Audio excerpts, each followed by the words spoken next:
Salut à tous, c'est Sam. On est reparti aujourd'hui pour une vidéo dans laquelle je vais parler de maths. Pour changer, aujourd'hui, je vais vous donner mes conseils vraiment pour vous améliorer en maths. En tout cas, ça a fonctionné pour moi, donc c'est des conseils un peu personnels, mais qui ont marché. Euh, et parce qu'en fait, je suis passé d'à peu près 12-13 de moyenne en première année en maths à 20 dans pas mal de matières, enfin dans pas mal d'écoles en maths. Donc ce qui était vraiment bien au concours. Donc j'en ai 5 des conseils à vous donner. Donc premier conseil, c'est le cours. Il y en a beaucoup en fait qui font plein d'exercices et qui négligent le cours, alors qu'en fait le cours, vous allez vraiment être jugé sur le cours, notamment pour les écoles du top 5. C'est vraiment le cours qui fait la différence. Parce qu'en fait, si vous connaissez bien votre cours, si vous plongez vos cours avant de faire vos exercices, vous allez voir que non seulement ça va aller plus vite parce que vous allez faire les exercices plus rapidement et vous pourrez en enchaîner justement, et en plus parce que le cours en fait c'est la base, c'est ce sur quoi on s'appuie pour réussir en maths. Donc voilà, donc vraiment le cours ne le négligez pas et vous allez voir qu'en fait vos résultats ils vont monter. Ensuite, deuxième conseil, pour les corrections, que ce soit des corrections d'exercice ou des corrections de DS, il faut vraiment que vous travaillez les corrections. Et c'est pas, on lit pas, c'est pas juste lire en fait la correction parce que ça sert pas à grand chose. Il faut vraiment travailler, regarder ses erreurs et regarder point par point ce qui va pas. Et je vous assure qu'en faisant ça, vous allez vraiment vous améliorer. Pourquoi? Parce que vous allez voir, que ce soit pour des exos ou pour des contrôles, vous allez voir que vous allez faire des erreurs, souvent les mêmes erreurs. Et moi, ce que j'ai fait qui a vraiment marché, c'est que j'ai fait des fiches depuis la fin de la première année. Et si j'avais pu le faire avant, je l'aurais fait. J'avais fait des fiches des erreurs que je commettais en fait. Et en faisant des fiches de ces erreurs, je me suis aperçu qu'en fait, si j'éliminais juste ces erreurs-là, des erreurs bêtes, si je les éliminais, ça allait vraiment monter ma note, monter mes notes de DS. Et donc, faites des fiches. Je vous conseille vraiment de faire des fiches des erreurs que vous faites pour plus les faire et pour vraiment vous concentrer sur ces erreurs-là bêtes qui vous font vraiment baisser votre note.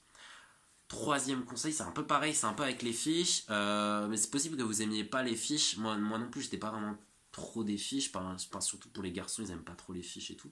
Mais en fait, vous allez voir que vous allez vous habituer et c'est vraiment bien. Moi, je trouve ça vraiment bien.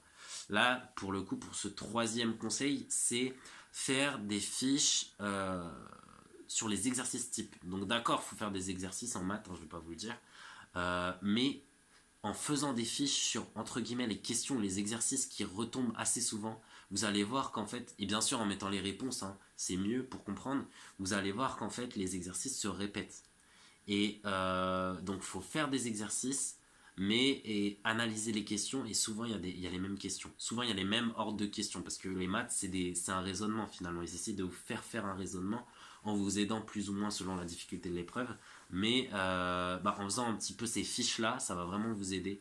Donc faire des fiches d'exercice type.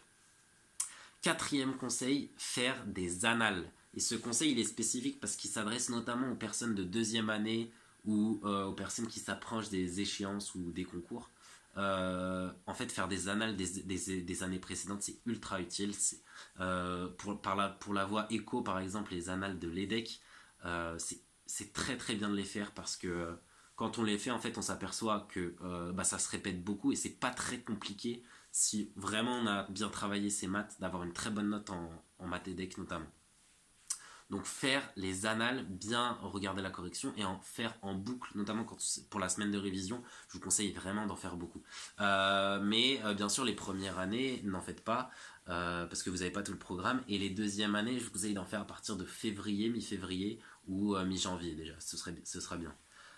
Dernier conseil, et c'est peut-être le conseil le plus important, c'est de ne pas se décourager en maths. Il y a beaucoup trop de gens qui pensent qu'en fait les maths c'est quelque chose d'inné, mais en réalité c'est pas faux.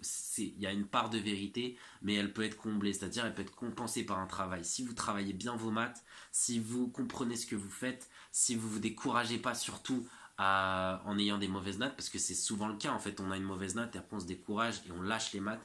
C'est la pire méthode pour en fait pour réussir, parce que délaisser les maths, c'est vraiment un coup dur dans beaucoup de filières.